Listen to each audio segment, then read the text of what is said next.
పలాస నగర పంచాయతీకి రావడం జరిగింది. ఇక్కడ 10th నైట్ సుమారు 9 గంటలకి ఇంచుమించుగా రాత్రి ఒక గొర్రెలు కాపరి దానయ్య అనే వ్యక్తి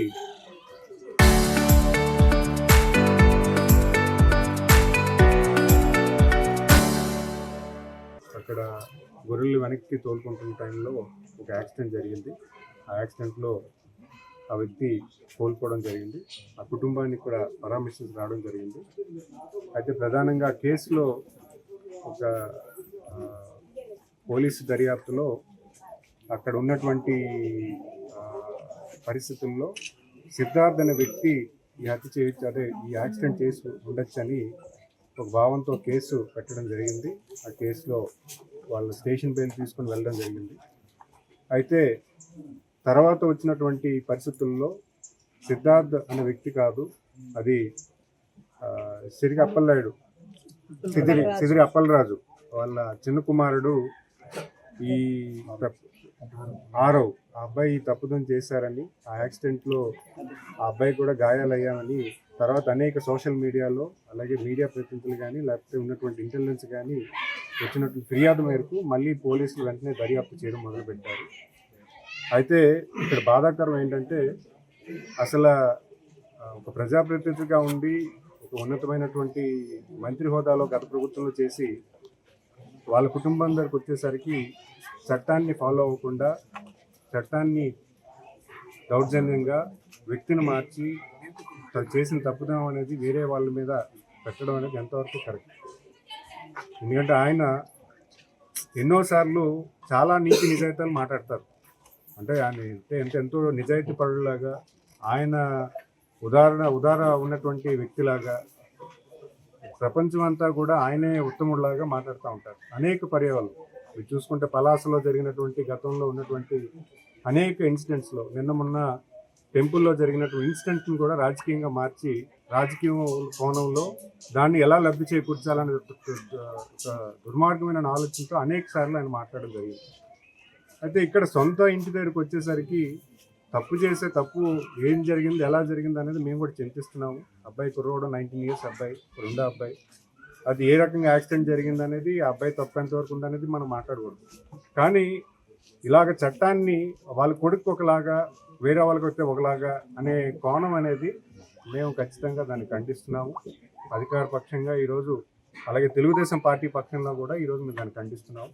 ఎందుకంటే ఈరోజు ఇదే ఇన్సిడెంట్ వేరే అంటే అప్పుడు మా పార్టీలో జరిగితే ఆయన ఎలా రియాక్ట్ అయ్యేవాడు? వాస్తవం మాట్లాడుతున్నాం. ఇదే ఇన్సిడెంట్ ఇది ఒక తప్పు ఏదో ఒక మా నాయకుల్లో ఉన్నటువంటి ఎవరో వ్యక్తి ఇలా చేస్తే ఒక కంప్లీట్గా దాన్ని రాజకీయ కోణంలో తీసుకెళ్లే పరిస్థితి ఆయన చేసేటువంటి వ్యక్తిత్వం ఉన్నటువంటి వ్యక్తి.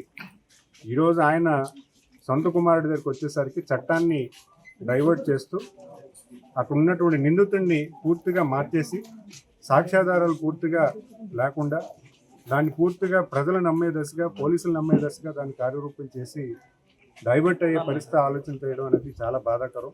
ఖచ్చితంగా దాన్ని ఎట్టి పరిస్థితుల్లో కూడా ఇది చట్ట విరుద్ధం అని సంగతి తెలియజేస్తున్నాను. వాళ్ళ అబ్బాయి చేసిన యాక్సిడెంట్ ఒక తప్పుదం అయితే దాన్ని పూర్తిగా డైవర్ట్ చేసి నిందితుడిని మార్చడం అనేది చాలా పెద్ద తప్పు. చట్టాన్ని డైరెక్ట్ అంటే ఇండైరెక్ట్గా డైవర్ట్స్ చేసినటువంటి పరిస్థితి మనందరికీ తెలుసు. దాంట్లో కూడా చట్టాలు ఉంటాయి. ఖచ్చితంగా ప్రభుత్వం దీన్ని వెంటనే స్పందిస్తుంది. మరి ఆ కుటుంబం కూడా చాలా ఈరోజు చూశాను, చాలా బాధకం. యాదవ్ కుటుంబ సభ్యులు వాళ్ళు నిజానికి చెప్పాలంటే చాలా పూర్ పీపుల్. ఈరోజు 45 సంవత్సరాలు ఉన్నాయి, వాళ్ళు 2 పిల్లలు ఉన్నారు. ఒకరు 3 సంవత్సరాలు, ఒకరు 1 సంవత్సరం పిల్లాడు. వాళ్ళు కూడా పనిచేసేటువంటి పరిస్థితులు కూడా చాలా బాధాకరం. ఎందుకంటే వేరే వాళ్ళు ఈ గొర్రెల మందని కాపలా కాయడానికి సంవత్సరానికి ₹1,00,000 ఇస్తున్నటువంటి ఆదాయం ఉన్నటువంటి కుటుంబం అది. ఆ కుటుంబంలో ఈ వ్యక్తి చనిపోవడం అనేది కూడా చాలా బాధాకరం. ఇప్పుడే ఆ కుటుంబ సభ్యుల్ని కలవడం జరిగింది. వాళ్ళకి ధైర్యం కొంచెం నచ్చ చెప్పడం జరిగింది. ఎంత లేదన్నా మనిషిని కోల్పోయడం అనేది వాళ్ళు బాధాకరం. ఎందుకంటే పిల్లలు కానీ, భార్య కానీ, తల్లి కానీ అందరూ కూడా ఈరోజు ఆ కుటుంబం కొంచెం అనాథగా అయిపోవడం అనేది చాలా బాధాకరం. అంటే ఈ పరిస్థితికి వెళ్ళడం అనేది ఒక ఎత్తు అయితే, కేసుని ఈ రకంగా డైవర్ట్ చేసి వాళ్ళ సొంత ఇంటికైతే ఒక న్యాయం, పరింటి పలా ఇంటి అయితే ఒక న్యాయం లాగా ఇక్కడ వ్యవహరించడం అనేది ఎవరు కూడా, ప్రజలు ఎవరు కూడా ఆక్షేపించరు. ఎందుకంటే తప్పు చేయొచ్చు, కానీ దాన్ని సరైన పద్ధతిలో దాన్ని హ్యాండిల్ చేయాలి. ఎందుకంటే ఒక ప్రభుత్వపరమైన పదవుల్లో ఆయన చేసి ఉన్నారు. ఆయనకి ఖచ్చితంగా ప్రజాప్రతినిధిగా ప్రజలు మన్నలు పొందినటువంటి గతంలో పొందిన నాయకుడిగా ఆయన వ్యవహరశీలు అనేది తప్పని భావిస్తూ మరి ఖచ్చితంగా దానికి కావాల్సిన చర్యలు కూడా తీసుకుంటారు ప్రభుత్వం. ముఖ్యంగా గౌరవ ముఖ్యమంత్రి గారు కుటుంబాన్ని పరామర్శించమని చెప్పారు. అలాగే కుటుంబాన్ని ధైర్యం చెప్పమని చెప్పారు. మరి కుటుంబాన్ని ఆదుకోవడానికి కూడా ఈరోజు తెలుగుదేశం పార్టీ తరఫున ఒక 10 లక్షల రూపాయలు కూడా ఎక్కించి ఇవ్వడం జరుగుతుంది.